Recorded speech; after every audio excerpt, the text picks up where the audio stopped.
কর্মজীবনের ব্যস্ততা আর সাংসারিক একঘেয়েমি এই দুই থেকে মাঝে মধ্যে নিস্তার পেতে আমার একমাত্র ওষুধ হলো ঘুরতে যাওয়া। এবারে আমরা দুদিনের ছুটিতে বেরিয়ে পড়েছি পাশের রাজ্য অন্ধ্রপ্রদেশের বিশাখাপত্তনমে। কলকাতা থেকে এবার আমরা ট্রেনেই গেছি এবং তারপর ওখানে গিয়ে স্কুটি ভাড়া করে ঘুরে নিয়েছি গোটা ভাইজ্যাগটা। আমরা কলকাতা টু ভাইজ্যাগের এই ট্রিপটা কিভাবে প্ল্যান করলাম, কিভাবে এক্সিকিউট করলাম, সেসবই শেয়ার করে নেব তোমাদের সাথে এই ব্লগে। তাই ভিডিওটা একদম স্কিপ না করে পুরোটা দেখো, সঙ্গে থাকো, দেখতে থাকো বংস জার্নি।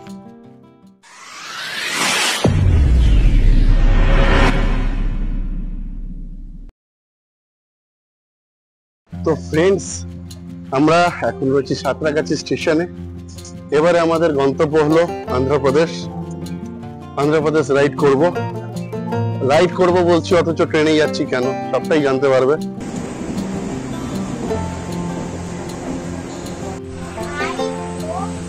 তো ফ্রেন্ডস, এই করমন্ডল এক্সপ্রেস প্রায় 1 ঘন্টা লেটে ঢুকলো। 1 ঘন্টার বেশি লেটে ঢুকেছে। অলরেডি 1 ঘন্টা ধরে বসে সাঁতরাগাছি স্টেশনে ক্লান্ত হয়ে গেছে, ঘুম পেয়ে যাচ্ছে। করমন্ডলের ছাড়ার কথা শালিমার থেকে 3:20-তে, আর সাঁতরাগাছিতে 3:37-এ ট্রেনটা ছেড়ে দেওয়ার কথা, বাট এখন বাজে 6:20, প্রায় 2 ঘন্টা 40 মিনিট ট্রেন লেট। জাস্ট খড়গপুরে ঢুকছি। বিকাল 5টায় ঢোকার কথা ছিল, কিন্তু বিকাল 5টায় আমরা তো সাঁতরাগাছিতেই দাঁড়িয়েছিলাম। তবে এটা কোন স্টেশন?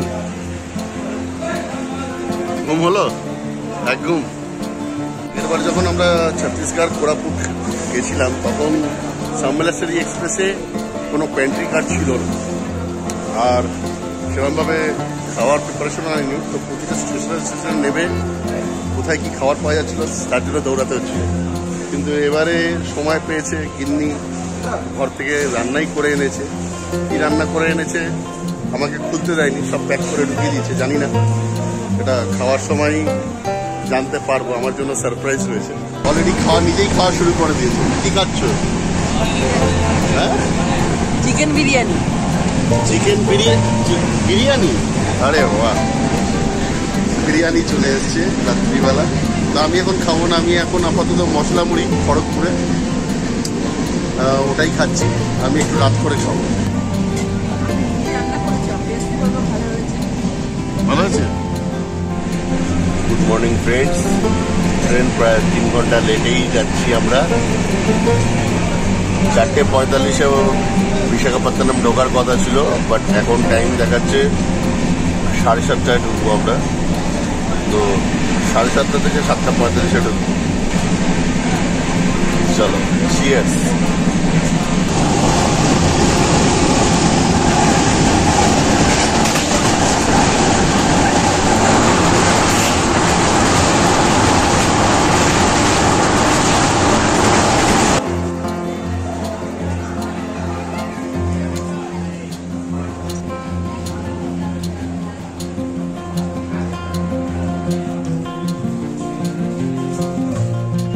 ফ্রেন্ডস, স্টেশন থেকে বেরিয়ে জাস্ট রাইট সাইড গেলে পারে রিজার্ভেশন কাউন্টার পড়বে। রিজার্ভেশন কাউন্টার যাকেও জিজ্ঞাসা করবে রাইট সাইডে, অ্যান্ড এখানেই তোমরা পেয়ে যাবে বাইক, এনি বাইক, স্কুটি। এই যে এত কালেকশন দেখছো, সব রয়েছে। এই হলো ফোন নাম্বার।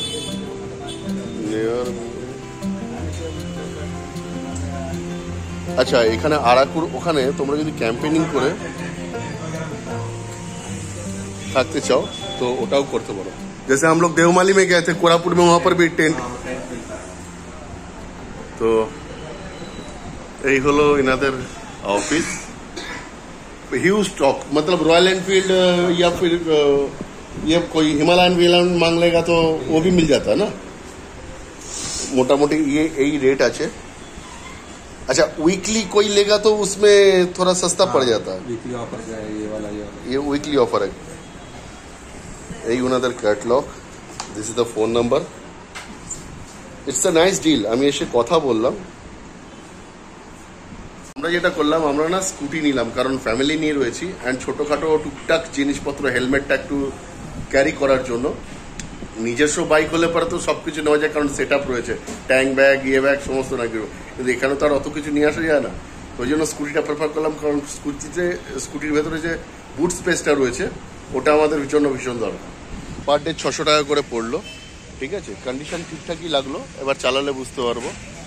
আর তোমার এখানে আসলে পরে তোমার ড্রাইভিং লাইসেন্সটা না ওরা জমা নিয়ে নেবে, অ্যাজ পার সিকিউরিটি 1000 টাকা security custom money and driving লাইসেন্সের অরিজিনালটা নিয়ে নেবে। আমার মতে বলে এখান থেকে নিলে পরে ডিজি লকারে অবশ্যই নিজের ড্রাইভিং লাইসেন্সের সমস্ত কিছু করিয়ে রেখো, সো দ্যাট যাতে প্রবলেমে না পড়ো। যদিও এনারা বলছেন ড্রাইভিং লাইসেন্স লাগে না এখানে, আই ডোন্ট নো। যদি ডিজি লকারে না থাকে, নিজের ড্রাইভিং লাইসেন্স অ্যাটলিস্ট একটা ফটোকপি মোবাইলে রেখে দিও।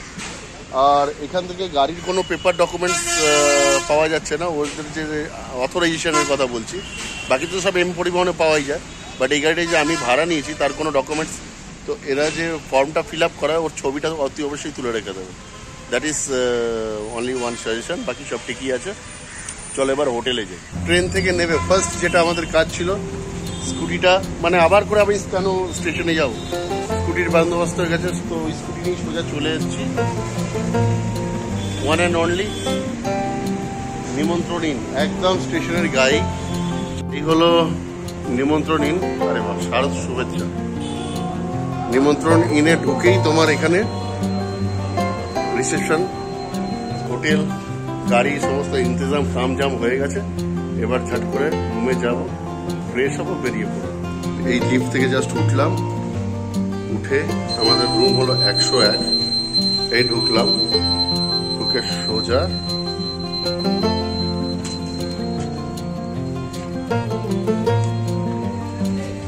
এই হলো 101, একদম লাস্টের রুমটা নিয়েছি। দেখি ও খোলাই রয়েছে, ছিমছাম রুম। আমরা এসি নেব না, এসি নিইনি, বিকজ সারাটা দিনই আমরা ঘুরব। আর এই হলো ওয়াশরুম, যথেষ্ট বড় ওয়াশরুম, যথেষ্ট বড়, ঠিক আছে। টিভি আছে, এটা আমাদের কোনো কাজের না। পাখা আছে, এনাফ, মোটামুটি অল সেট। ট্রান্সপোর্টের বন্দোবস্ত করে নিয়েছি 3 দিনের জন্য, আর থাকার বন্দোবস্ত করে নিয়েছি। এবার শুধু রেডি হয়ে খাওয়া দাওয়ার বন্দোবস্ত মোটামুটি সেট হয়ে গেছে। কোথায় কোথায় যাব, কি করব, সেটা মোটামুটি 2টো জায়গা থেকে আমি জোগাড় করে নিয়েছি। তার ভেতর যেগুলো যেগুলো বেস্ট মনে হবে সেগুলো যাব। তো ফ্রেন্ডস, হোটেল থেকে বেরিয়ে পড়লাম। এখন আমাদের ডেস্টিনেশন হলো সীমাচলম টেম্পল। তো সীমাচলম টেম্পল যাব। আর এখানে একটা অদ্ভুত ব্যাপার, যেখানে একজন হেলমেট পরে আর বাকিদের হেলমেটের প্রয়োজন নেই, জানি না কেন। সেফটি তো সবারই দরকার।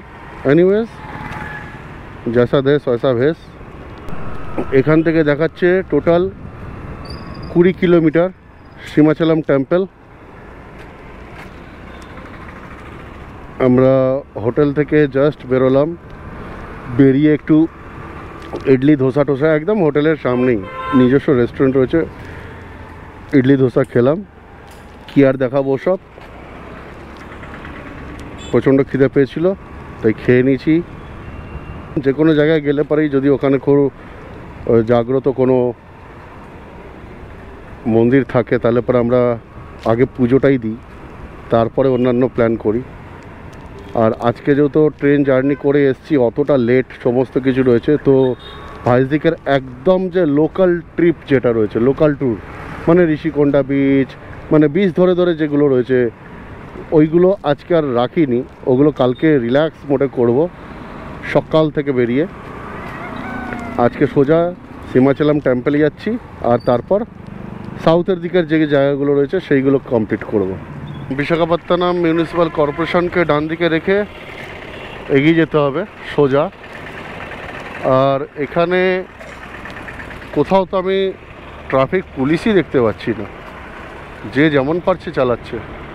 এখান থেকে পাহাড়ের সিন শুরু হয়ে গেছে। আমাদের যেতে, আর সিগন্যাল রয়েছে, আমাদের যেতে হবে ওই পারটাতে।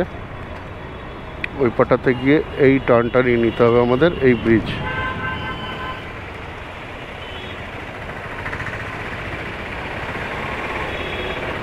তো কোথাও ছোট্টখাটো ট্রিপে ঘুরতে গেলে পারে, যদি তুমি বাড়ি থেকে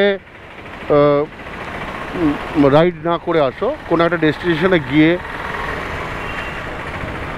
যদি ভাড়া নিয়ে করতে চাও, আমার মতে বলে স্কুটি ইজ বেস্ট।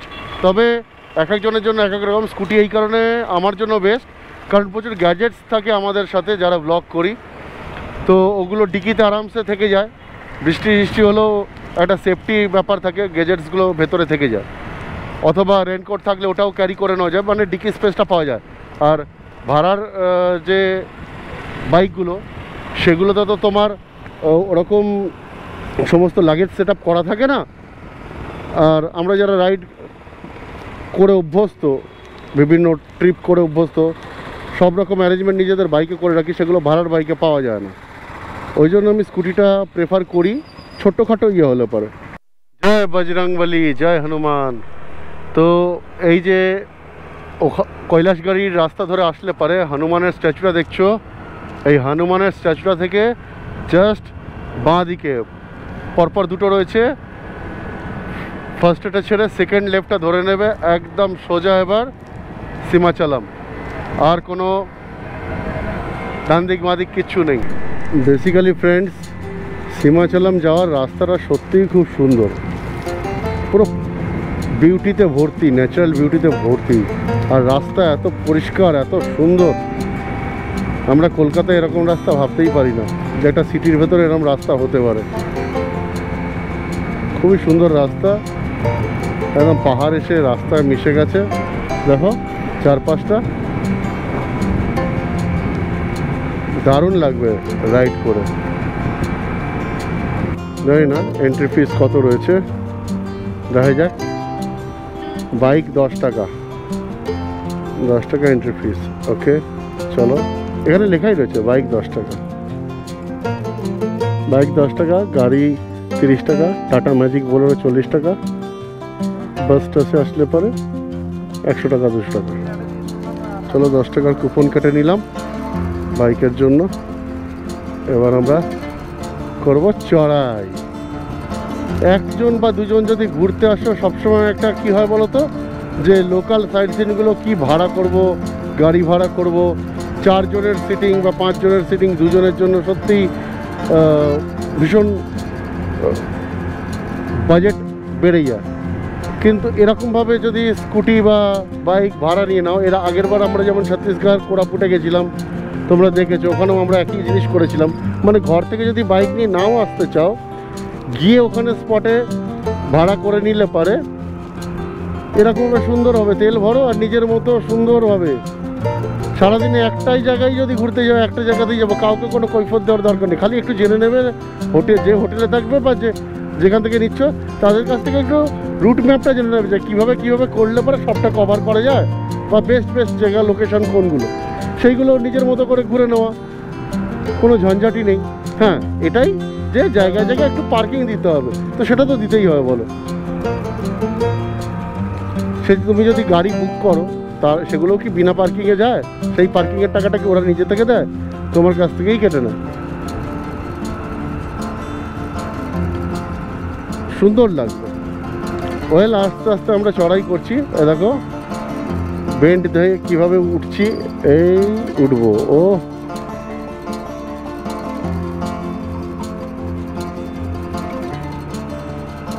নামবার সময় তোমাদের একটা জিনিস দেখাবো, এখান থেকে একটা সিন, সেই সিনটা দেখলে পারে গ্যারেন্টি দিচ্ছি চোখ জুড়িয়ে যাবে। ঠিক আছে, আপাতত যত উপরে উঠছি, কি এত সুন্দর হাওয়া দিচ্ছে বস, বলে বোঝাতে পারবো না। চড়া রোদের উপর একটা ঠান্ডা সুন্দর হাওয়া, মানে দুর্দান্ত। তো এই হলো মোটরসাইকেল পার্কিং সীমাচলম টেম্পলের।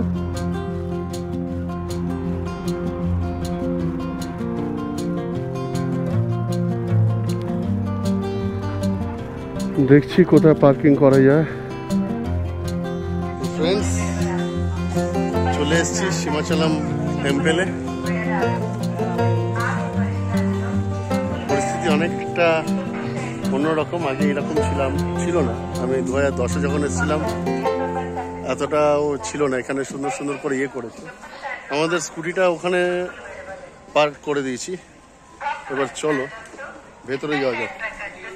ভেতরে যাই, ভেতরে গিয়ে দেখাচ্ছি তোমাদের। এই হলো সীমাচলম মন্দির। চলো দেখি। భక్తులకు శరీరాలు బ్యాగులు ఆలయ నివాసానికి అనుమతిస్తారు. కావున భక్తులు సహకరించవలసిందిగా తెలియజేస్తున్నాం. ওনানা মন্দিরের ভেতরে অ্যালাউ আছে ক্যামেরা অ্যালাউ নেই, তাও যতটা যাওয়া যায় দেখছি, যতটা যাওয়া যায় দেখাচ্ছি। তো ফ্রেন্ডস, সীমাচলম মন্দিরে এসে তিলক লাগিয়ে নিয়েছি, দুজনেই তিলক করে নিয়েছি। কেমন লাগছে কমেন্টস করে জানিও। এখানে প্রসাদ বলতে পুজো দেওয়ার জন্য তুলসী দেওয়া হয়, ঠাকুরকে তুলসীর মালা দেওয়া হয়। তো চলো, 100 টাকা করে টিকিট। কারণ এমনি জেনারেল যে লাইন দেখলাম সেই লাইনে মানে সারাটা দিন কেটে যাবে, লাইন শেষ হবে না। তো আর 3টে টিকিট আছে।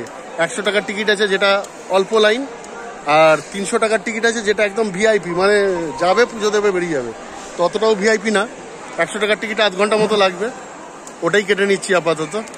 এই টিকিট কাউন্টার, এখান থেকে তোমরা পেয়ে যাবে টিকিট। চলো আমরাও টিকিট কেটে নিই। চলো, দুজনের দুটো টিকিট কেটে নিয়েছি।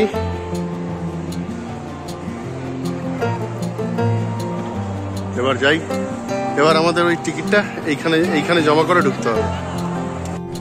তো ফ্রেন্ডস, জাস্ট পুজো হয়ে গেল আমাদের, পুজো দিয়ে বেরোলাম। ভেতরে ফটোগ্রাফি অ্যালাউ ছিল না, মোবাইল ভেতরে করে দিয়েছিলাম ওই জন্য। অ্যান্ড বিশাল লাইন, যদিও সারা বছর এরকমই লাইন থাকে, বুঝতে পারছো, ভেতরে আরো বেশি।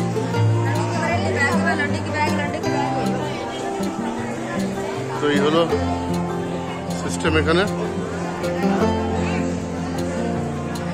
তো ফ্রেন্ড, তোমাদের বলেছিলাম না আসবার সময় একটা জিনিস দেখাবো।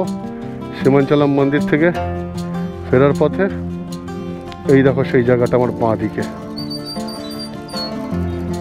তো দাঁড়িয়েই যাই তোমাদের জন্য।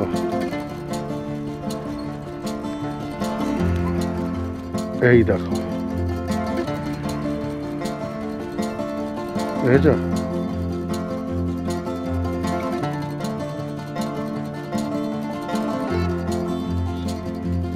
নিচে ওই যে নিচে রাস্তাটা দেখা যাচ্ছে, ওইখান থেকে আমরা এসছি বেসিক্যালি।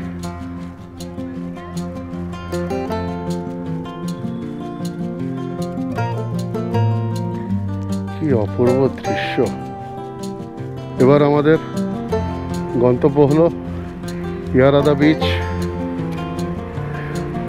তো ইয়ারাদা বিচে যাচ্ছি। এখান থেকে দেখাচ্ছে প্রায় 1 ঘন্টার ওপর লাগবে। চলো যাওয়া যাক। তো বন্ধুরা, এখানে একটু আখের রস খেয়ে নিচ্ছি, কারণ জল তেষ্টা প্রচুর পেয়েছিল।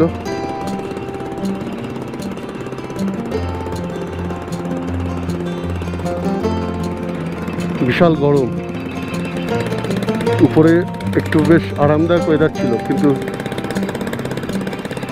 নিচের দিকটাতে প্রচুর গরম। সীমাচলম থেকে পুজো দিয়ে বেশ 1-1.5 ঘন্টা সময় দেখাচ্ছিল ইয়ারাদা বিচ। ওখান থেকে অনেকটাই রাস্তা, বাট আরেকটু দেরি হলো কারণ রাস্তায় প্রচুর জ্যাম ছিল, প্রচুর জ্যাম। সিটির ভেতর থেকে একদম আসতে হলো মেন। তো তারপরে লাস্ট এই 4-5 কিলোমিটার বাকি রয়েছে। রাস্তাটা দেখো এত বিউটিফুল, যে কারণে ওই সময় আর সিটিতে আর কি ব্লগ করব, ক্যামেরা অন করব, কিন্তু এখন জাস্ট অন করতে বাধ্য হলাম। যে জায়গাটার মধ্যে দিয়ে যাচ্ছি দেখো কি বিউটিফুল না?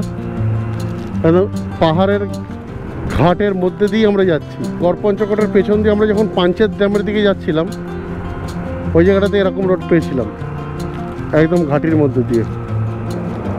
দেখো বলতে বলতে, আরে বাপরে, ভালো টার্ন আছে এখানটাতে।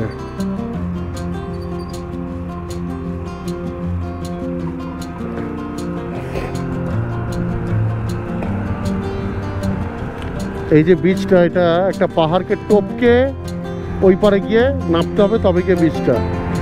এই কারণেই লোকে এই দিকটাতে আসে, এবার বুঝতে পারছি, জাস্ট এই ফিলটা নেওয়ার জন্য।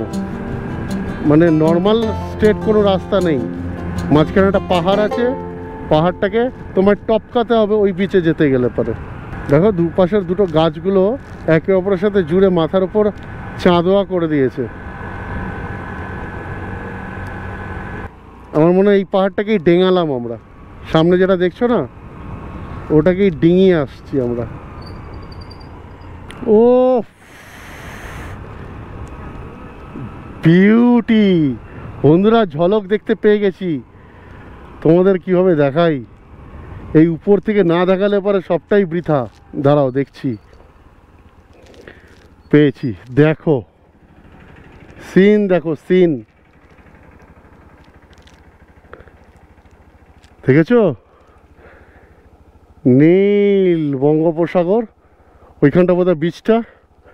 আমরা এই পাহাড়টাকে ডিঙিয়ে ডিঙিয়ে ডিঙিয়ে, এই যে এই পাহাড়টা পুরো ডিঙালাম, ডিঙিয়ে এবার নিচের দিকে নামছি। পাহাড়টা ওই পাশ পর্যন্ত খাড়িটা রয়েছে, ঢালটা, ওই পুরো ঢালটাকে কভার করে ওইখানে আমরা যাব। ওহ, আজকের দিনে আমরা খুব বেশি স্পট রাখিনি, যেগুলো দূরের দূরের একদম, সেইগুলোকে আজকে কভার করে নিচ্ছি। ফলে রাইডটা বেশি হচ্ছে, জায়গা কম হচ্ছে, কিন্তু এতটা রাইড করে আসার পর এই দৃশ্যটা দেখতে পাওয়াটা সার্থক, সার্থক। অতি অবশ্যই এসো বন্ধুরা, আর এইভাবে এসো, মানে এইরকম এই পাহাড়টাকে ডিঙিয়ে টপকে। কি অপূর্ব যে লাগবে বলে বোঝাতে পারবো না। নিচে থেকে গেলে একরকম, কিন্তু উপর থেকে আমরা যা দেখলাম না, চোখটা জুড়িয়ে গেল জাস্ট। যদি এখানে একটু ড্রোন ওড়াতে পারতাম, ওড়ালেও অসুবিধা নেই, সাথে করে নিয়ে এসছি, কিন্তু আগে জায়গাটা দেখে আসি। সে নয় আসবার সময় করে নেবো যদি সময় থাকে। উচিত ছিল এখানে কোনো ইগল স্পট বা এরকম কিছু করা, যেখানে মানুষ দাঁড়িয়ে পুরো সিনটাকে দেখতে হবে। এই দেখো, এইটার কথা বলছিলাম আমি তোমাদের। ওইখানে ওই পাহাড়টার মাথা থেকে দেখালাম একবার, একটু ঝলক, জায়গাটা দেখো, অসাধারণ অসাধারণ। আমার তো দারুণ লাগছে, তোমাদের কেমন লাগছে কমেন্টস করে জানিও কমেন্ট বক্সে। একদম বিচের কাছাকাছি এসে লাস্ট একটা টার্ন রয়েছে, যেখান থেকে এরকম পাথরগুলো উঠে উঠে পুরো অফ রোডিংয়ের মতো অবস্থা হয়ে গেছে, চাকা প্রচণ্ড স্কিড করছে। এরকম রাস্তা বেশ কিছুক্ষণ পাবে, পুরো ভাঙা রাস্তা, অফ রোড করতে হবে বেশ কিছুটা।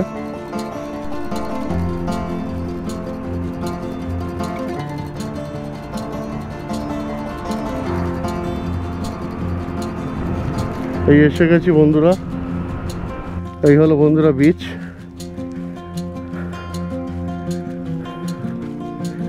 ঠিক আছে, আর আমার হাতের বাঁ দিকটাতে দেখো না তোমরা, কারণ ওখানে একটু ফুরকি পেঁয়াজি চলছে। অবশ্য একটু ছায়ার ভেতরে দাঁড়ালে পরে আরামটা বেশি পেত। ওদের মধ্যে চুমুগুলো একটু নোনতা নোনতা বেশি হচ্ছে, ছাওয়ায় গিয়ে করলে পারতো। ইয়ারাদা বিচ। কিন্তু তোমাদের আমি যেটা নিয়ে যাব সেটা অন্য জায়গায়। চলো, এই জায়গাটার কথা বলছিলাম বন্ধুরা, এই জায়গাটা, এই জায়গাটা। ও আলটিমেট বস, আলটিমেট।